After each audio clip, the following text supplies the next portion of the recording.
1장 18절 말씀부터 23절 말씀까지 봉독해 올리겠습니다. 내가 진실로 진실로 네게 이르노니 네가 젊어서는 스스로 띠띠고 원하는 곳으로 다녔거니와 늙어서는 네 팔을 벌리리니 남이 내게 띠띠우고 원하지 아니하는 곳으로 데려가리라. 이 말씀을 하심은 베드로가 어떠한 죽음으로 하나님께 영광을 돌릴 것을 가르치시 미르라. 이 말씀을 하시고 베드로에게 이르시되 나를 따르라 하시니 베드로가 돌이켜 예수께서 사랑하시는 그 제자가 따르는 것을 보니 그는 만찬석에서 예수의 품에 의지하여 주님을 파는 자가 누구오니까 묻던 자더라. 이에 베드로가 그를 보고 예수께 여짜오되 주님, 이 사람은 어떻게 되겠사옵나이까? 예수께서 이르시되 내가 올 때까지 그를 머물게 하고자 할지라도 네게 무슨 상관이냐? 너는 나를 따르라 하시더라. 이 말씀이 형제들에게 나가서 그 제자는 죽지 아니하겠다 하였으나 예수의 말씀은 그가 죽지 않겠다 하신 것이 아니라 내가 올 때까지 그를 머물게 하고자 할지라도 네게 무슨 상관이냐 하신 것이라. 아멘. 잠깐 기도하겠습니다. 하나님, 감사와 찬양을 드립니다. 이 시간도 하나님께서 기뻐하시고 사랑하시는 주의 종들이 자리하여서 예배고자 할 때 또 주님의 말씀을 주실 시간입니다. 은혜 가운데 있게 하시고 성령님께서 깨우치 하는 복된 시간 되게 하옵소서. 예수님의 이름으로 기도드리옵나이다. 아멘. 우리가 복음서 요한복음을 함께 나누고 이르는데요. 이 복음서를 보게 되어지면 참 이해하지 못할 모습들이 몇 가지가 있습니다. 특별히 예수님의 제자가 어떤 행동들을 하는지 또 어떤 일들을 꾸미고 계획하는지 그런 일들을 보게 되어지면 참 우리가 때로는 이게 정말 이 사람들이 하는 일이 맞는가 쉽게 이해되지 못할 그런 장면들이 있죠. 어떻게 보면 3년씩이나 예수님을 따라다녔던 이 제자들에게 볼 수 없는 장면들이 많이 등장합니다. 예수님의 말씀을 듣고 또 그가 행하는 일들을 듣기도 하고 보기도 하고 똑같이 같은 말씀을 또 외워서 전하기가 이 사람들이 어떻게 보면 진짜 예수님의 제자들이 맞는가 그렇게 의심이 드는 데가 한두 군데가 아닌 것이죠. 예수님께서 잡히시던 그날 밤에도 마찬가지입니다. 다 제 살 길 찾기 위해서 도망가고 어떤 사람은 또 모른다 그런 얘기도 합니다.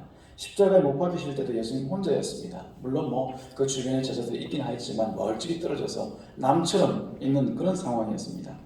세상적으로 깐부라고 하면은 그야말로 손 따라 끌고 우리 같이 가자, 동지다, 동맹이다 그렇게 얘기하는 그런 사람들이 간혹 있기 마련인데 예수님과 함께 살았던 이 제자들은 과연 그런 말을 깐부라는 그런 말을 하기도 어떻게 보면 참 마뜩치 않은 그런 사람들이 아니었는가 싶습니다. 자, 이쯤 되면은 우리 예수님의 입장에서 이 제자들에 대해서 한번 다시 생각해 봐야 되지 않겠습니까? 도저히 내가 믿을 만한 사람인가? 아닌 것이죠. 그런데 부활하신 예수님은 그런 마음이 전혀 없는 것 같습니다.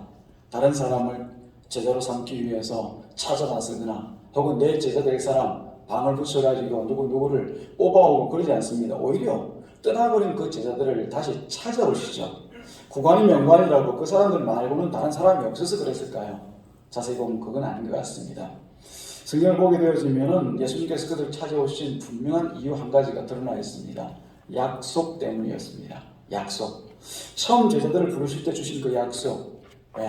나를 따르노라. 내가 너희를 사람 낳는 어부가 되게 하리라. 뭔가 되게 하리라. 말씀하신 그 약속 따라서 이제 주님께서 미처 따라오지 못하는 그 제자들이지만은 끝까지 자신이 약속하신 대로 내가 너희를 무엇인가가 되게 하리라 하신 그 말씀대로 되게 하시기 위해서 끝까지 찾아가시는 그런 모양을 볼 수가 있는 거죠. 약속 때문이었습니다.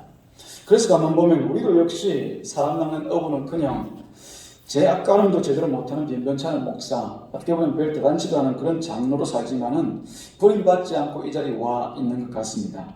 그리고 오늘도 주님은 그 약속을 따라서 그 사람 되게 만드시기 위해서 우리를 이 자리에서 만들어가는 그런 중인 줄로 믿습니다. 그런데 가만 보면 또 그 약속 하나만 가지고 예수님께 그러는 것 같지는 않습니다.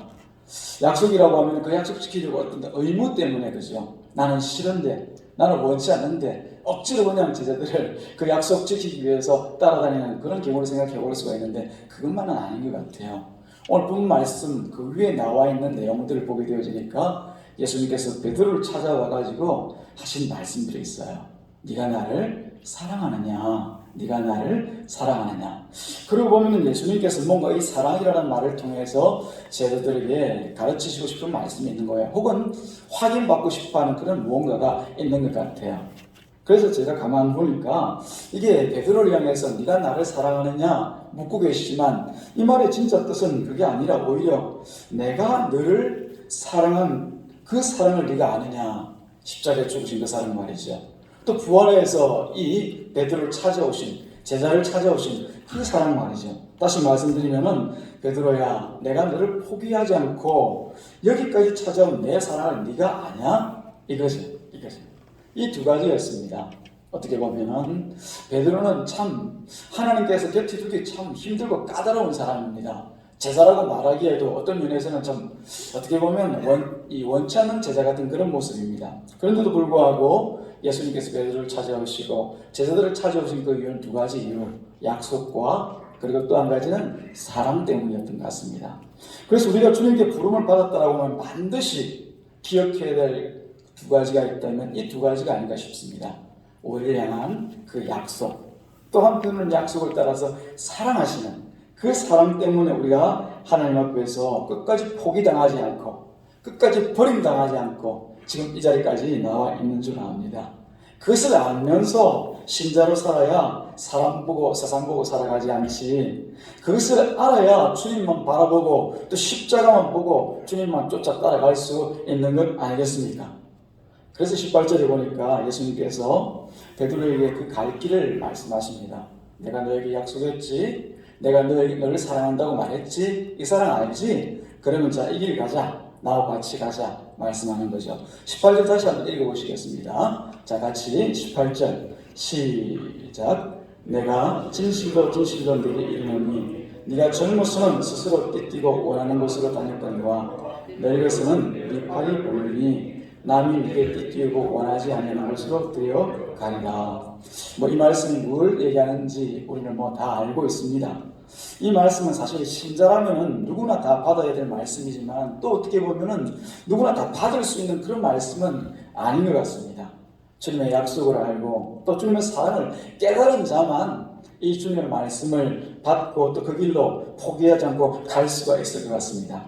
사랑하는 여러분, 그렇지 않습니까? 사람은 누구나 어떻게 보면 자기가 원하는 길 가기를 원합니다. 그래서 하나님 앞에서도 자꾸만 자기 길을 고집하죠. 나 이 길 가고 싶은데요. 나 이 길 가야 돼요. 나 이 길 가도록 좀 도와주세요. 그거죠.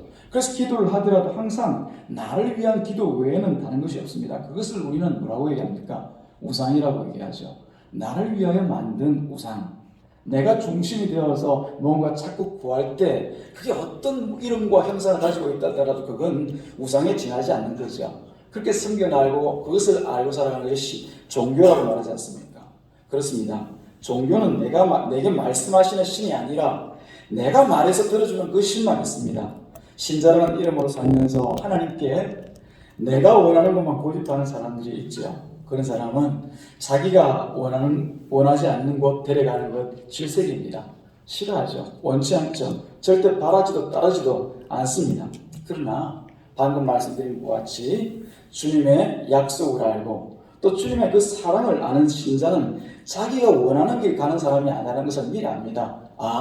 이제 내 인생은 내 길 가는 게 아니라 나를 사랑하시고 내게 약속 주신 그분 따라가는 거구나 알고 살아가죠. 그래서 주께서 원하시는 그 길을 가기를 소원합니다. 베드로에게는 주님이 예비하신 그 길이 지금 말씀하신 것처럼 다 열려져 있습니다. 어떤 길입니까? 두 팔 벌리는 길입니다. 십자가에서 순교하는 길로 예비되어져 있습니다. 주님은 베드로를 그 길 가게 하시고 베드로는 또 그 길을 갑니다.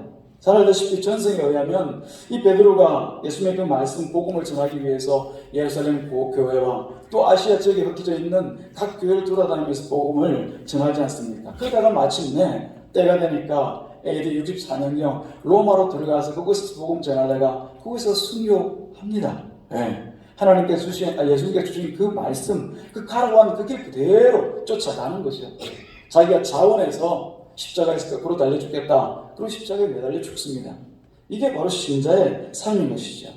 내가 신자라고 하면은 다른 일 없습니다.